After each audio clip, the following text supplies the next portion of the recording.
Today's weather is sponsored by McClintock Preferred Finishes, wholesale and supply store, with 2 locations, one in Paducah, Kentucky, and the other in Evansville, Indiana. Good afternoon, I'm meteorologist Bo Dotson. It's October 5th, 2016. Here's a quick update on Hurricane Matthew. Now, Hurricane Matthew moved across eastern Cuba and parts of Haiti over the last 24 to 36 hours. Major damage in those areas as it was a Category 4 when it moved ashore. Overnight, the system broke up just a little bit because of the mountains in Cuba, but over the last 6 hours, we are starting to see a strengthening in Matthew again. The eye wall is becoming better organized. Hurricane Matthew continues to move northeastward, northeast at about 12 to 15 knots. This will bring it into parts of Florida over the next 24 to 36 hours. If you're vacationing in, say, the Keys, Miami, Daytona, Jacksonville, or the southeast coast in Georgia and North and South Carolina, then you'll want to listen to local officials concerning evacuations. The Weather Channel does a great job at an overview of what's going on, but your ABC, NBC, CBS, and Fox affiliates are going to do a better job of informing you what to do in your local area. Listen to officials and evacuate if they tell you to. At this time, it is still unknown what strength Matthew will be when it approaches Florida, but there are some reasons to believe it will be at least a Category 3 and possibly higher. The highest winds and the greatest tornado threat from the hurricane will likely be on the northeast and east side of the eye wall. That means that on the current track, if Hurricane Matthew hugs the Florida coast, that the worst weather will remain offshore. However, there are cautions with this because the models may not have an exact handle on where Matthew will track. Most of the data hugs the coast, keeps the eye just offshore. If, however, Matthew were to move on shore, then there would be significant damage in the path of the eye wall to the northeast and east especially. It would also increase the tornado threat in Florida. At this time, it's anticipated that the eye will remain just offshore. Heavy rain, 10 to 15 inches of rain, will occur along the east coast of Florida. Gusty winds as well. That includes the Orlando area. Right now, it appears the worst weather will remain east of Orlando, again, assuming Matthew does not move ashore. Orlando will likely experience wind gusts of 40 to 60 miles per hour, possibly higher, beginning late Thursday night into Friday afternoon and evening. If the system slows down or speeds up a little bit, that time would change. Areas further north, Georgia and the Carolinas, should continue to monitor the track of Matthew. Some areas are already evacuating, others are holding off for another day.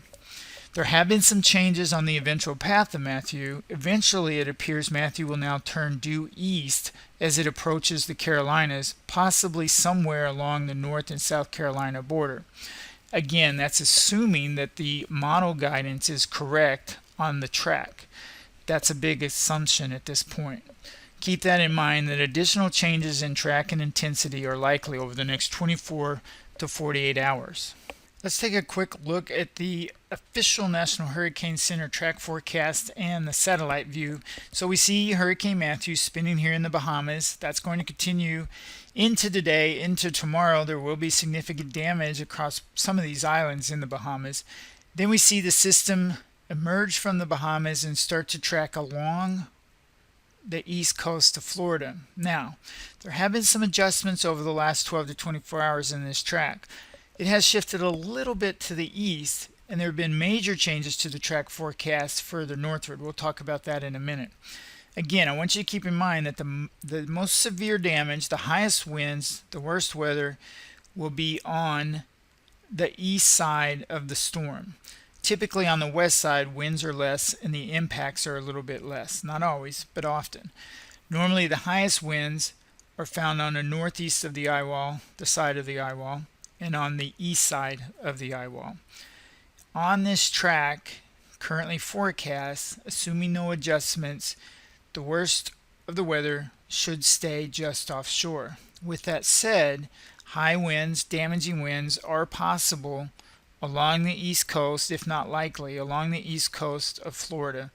Strong and gusty winds all the way westward into the Orlando area. The Panhandle area of Florida, I do not see any concerns. Now, officially there is a state of emergency for the entire state of Florida. They typically do not divide up the state when a state of emergency is issued. They just do it for the whole state, and that's what the governor did. But that doesn't mean that the Panhandle of Florida is going to have any impacts from this storm. I do not at this time have any concern if you're vacationing in the Florida Panhandle over the coming days. There could be some rain bands. If there are some rain bands that make it that far west, they would have gusty winds, but it's possible that the rain bands don't even make it that far west, so keep that in mind. I want to turn on the cone forecast, the cone of uncertainty, we'll call it. The further out in time you go, the bigger the cone becomes. So you see that there are still some concerns for Miami and then further inland into Florida. If the system were to be a little further west, then that would dramatically change the forecast, especially for the east coast of Florida. On the other hand, if the system were to push a little bit further east, then the impacts would be even less along the Florida coast. Nothing is set in stone yet. And once you get past day 2 with hurricane forecasting, normally the confidence level drops considerably, so keep that in mind. Currently, the National Hurricane Center believes the system will track along this path right here where the yellow line is. But again, there remains some uncertainty, and you see this cone showing that uncertainty. Remember, a hurricane is not just a point on the map. A hurricane is broad area and extends outward a considerable distance. Another major change over the last 24 hours from the original forecast was that if you look up here in South Carolina and North Carolina, yesterday the track forecast was to come either inland in South Carolina or hug the coast. A significant shift has occurred in the forecast path for Matthew. We see here that it brings it up to near the South Carolina and Georgia border and then rapidly switches it off to a northeast and east direction, eventually even perhaps southeast. That would spare North Carolina significant impacts from this storm. There would still be impacts along the Georgia and South Carolina coast, but the further east the eye wall moves, the less the impact for Georgia, South Carolina, and North Carolina. With that said, keep in mind, here's your cone of uncertainty. The cone does extend into Georgia, South Carolina, into part of North Carolina. The track of the storm could be as far west as this line, and it could be as far east as this one.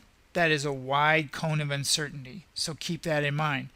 Nothing is set in stone with Matthew once we get past a day or two of the forecast track. The bottom line is if you're currently vacationing in the Bahamas, it's probably too late for you to evacuate and you should be in a shelter area.